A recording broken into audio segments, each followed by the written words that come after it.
دیکھتے زارم کی اچانک سے نظر اس کے زخمی ہاتھ پر گئی جس سے تازہ خون بہہ کر زمین کو آلودہ کر رہا تھا۔ اس کے ہاتھ اٹھا کر زارم نے تیزی سے جیب میں سے رومال نکال کر مضبوطی سے اس کے ہاتھ کو باندھ دیا۔ مضبوطی سے باندھنے کے باوجود اس میں سے کچھ ہی لمحوں بعد خون بہنا بند ہو گیا۔ اب زارم نے اس کے چہرے کی جانب دیکھا جو مکمل سفیدی اختیار کر چکا تھا۔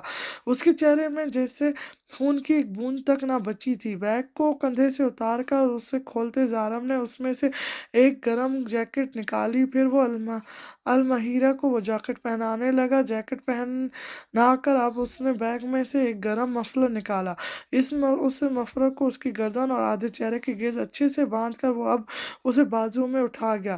نہ جانے کس پہر اس کی آنکھ کھلی، خود کو ایک بہتر جگہ محسوس کر کے اس کے حواس جاگے تو وہ وہاں آس پاس دیکھنے لگی۔ یہ وہی کمرہ تھا، یعنی زارم اسے واپس لے آیا تھا۔ ہاتھ کا سہارا لے کر وہ اٹھنے لگی تو زخم ہاتھ پر زور پڑنے کے باعث اسے بری طرح سے درد ہوا جو وہ پی گئی۔ نظریں پھیر کر اس نے یہاں وہاں دیکھا، زارم وہاں موجود نہ تھا۔ اسے لگا وہ اب اس کا سامنا نہیں کر پائے گی۔ وہ جب پہلی بار بھاگی تھی وہ اس کے لیے مکمل اجنبی شخص تھا، پھر جب وہ واپس دوسری بار بھاگی تو وہ اس کے نام سے جڑ چکی تھی، مگر وہ تب بھی اجنبی تھا۔ مگر وہ بھاگی تھی کیونکہ زارم نے ہی اسے مہلت دی تھی۔ اب اس بار بھاگنا اس کا ایک غلط فیصلہ تھا اور وہ اس فیصلے کو قبول بھی کر چکی تھی، مگر اب وہ زارم سے سامنا کرنے پر ہچکچا رہی تھی۔ اسے لگا وہ اب شاید اسے کسی اندھیرے کمرے میں قید کر دے گا، یا پھر وہ اسے ہر کسی سے دور ایک انجان جگہ قید کر لے گا۔ نہیں، وہ مجھ پر ہاتھ اٹھائے گا، وہ یہ سوچ کر حیران ہوئی، مگر وہ مجھے کچھ کہتا نہیں ہے کبھی۔ وہ اپنے سوال کا جواب خود ہی دے گئی۔ یہ بات سچ تھی، وہ زارم سے ایسی کسی غلط حرکت کی توقع نہیں رکھ سکتی تھی۔ تبھی اس کی سوچوں میں خلل دروازہ کھلنے کی آواز نے ڈالا۔ سمپل ٹراؤزر اور شرٹ میں ملبس اس نے زارم کو ہاتھ میں ٹرے پکڑ کر اندر آتے دیکھا۔ وہ نہ جانے کتنے وقت سے بے ہوش تھی۔ وہ ٹرے اٹھائے، اندر آ کر ٹرے کو میز پر رکھنے کے بعد اس کے قریب آ کر رکا۔ المہیرہ اس کے آتے ہی نظریں جھکا چکی تھی۔ اسے لگا وہ اب اسے کچھ کہے گا، ڈانٹے گا، مگر نہیں۔ اسے چپ دیکھ وہ نظریں اٹھا کر اسے اپنے سامنے کھڑا دیکھ وہ دوبارہ سے نظریں جھکا گئی۔ اب وہ اچانک ہی اس کے نزدیک بیٹھا۔ اس کے پاس بیٹھنے پر المہیرہ نے کوئی حرکت نہ کی، مگر زارم اس وقت میں اس کا زخمی ہاتھ پکڑ چکا تھا، جس پر زور آنے کے باعث اب پٹی جو زارم نے کی تھی وہ سرخ پڑ چکی تھی۔ دراڑ سے فرسٹ ایڈ باکس نکال کر اس کی پٹی کھولتے زارم نے اس کے خون کو صاف کیا اور پھر وہ اس پر دوا لگانے لگا۔ وہ یہ سب نہایت ہی خاموشی سے کر رہا تھا۔ اس کی یہ خاموشی المہیرہ کو بری طرح سے چبھی۔ باس! تبھی دروازہ نوک ہوا۔ وہ چونکی۔ غزل! ہاں، یہ آواز غزل کی ہی تھی۔ آ جاؤ! زارم کے جواب پر غزل دروازہ کھول کر اندر داخل ہوئی۔ وہ یہاں کیا کر رہی تھی؟ مگر تبھی اس کے پیچھے فلک بھی داخل ہوئی۔ باس، سب ریڈی ہے، غزل نے المہیرہ کو دیکھ کر اسمائل پاس کرتے زارم سے کہا، جبکہ فلک دوسری جانب سے آ کر زارم کے اٹھتے ہی اس سے گلے ملی۔ کیسی ہو؟ فلک کے سوال پر وہ بمشکل ہی مسکرا پائی، جبکہ زارم اب بھی مکمل طور پر خاموش ہی تھا۔ آ جاؤ، میں تمہیں کھانا کھلا دیتی ہوں۔ تبھی غزل کھانے کی ٹرے اٹھا کر اس کے پاس بیٹھی تو زارم کمرے سے باہر نکل گیا۔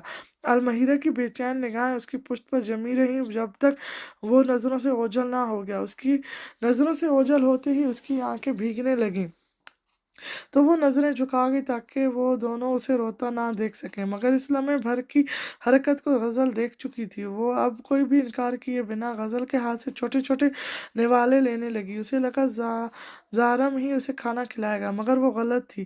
شاید وہ اس سے بے حد خفا تھا، مگر کیا اس کے بیچ ایسا کوئی رشتہ تھا کہ وہ ایک دوسرے سے خفا ہوتے؟ یہی ایسی کوئی امید رکھتے؟ پھر وہ چونکی۔ اس کے خفا ہونے سے اسے فرق کیوں پڑ رہا تھا؟ لب کاٹتے ہوئے وہ کچھ نوالوں کے بعد بس کہہ کر پیچھے ہو کر ٹیک لگا گئی۔ آ جاؤ، میں تمہارا چہرہ دھلا دوں، پھر ہمیں نکلنا ہے۔ فلک آگے بڑھتی ہوئی اس کو بازوؤں سے تھام گئی۔ اس کی بات پر المہیرہ حیران ہوئی تو کیا وہ لوگ واپس جا رہے تھے؟ یہی سوچتے ہوئے وہ فلک کے سہارے اٹھ کھڑی ہوئی۔ اس کے وجود میں اب بھی جیسے وہ ٹھنڈ رچ چکی تھی۔ فلک! المہیرہ کو لے آؤ، میں کار سٹارٹ کرتی ہوں۔ غزل فلک سے کہہ کر کمرے سے باہر نکل گئی، جبکہ غزل کی کار ڈرائیونگ کا دن وہ حیرانی سے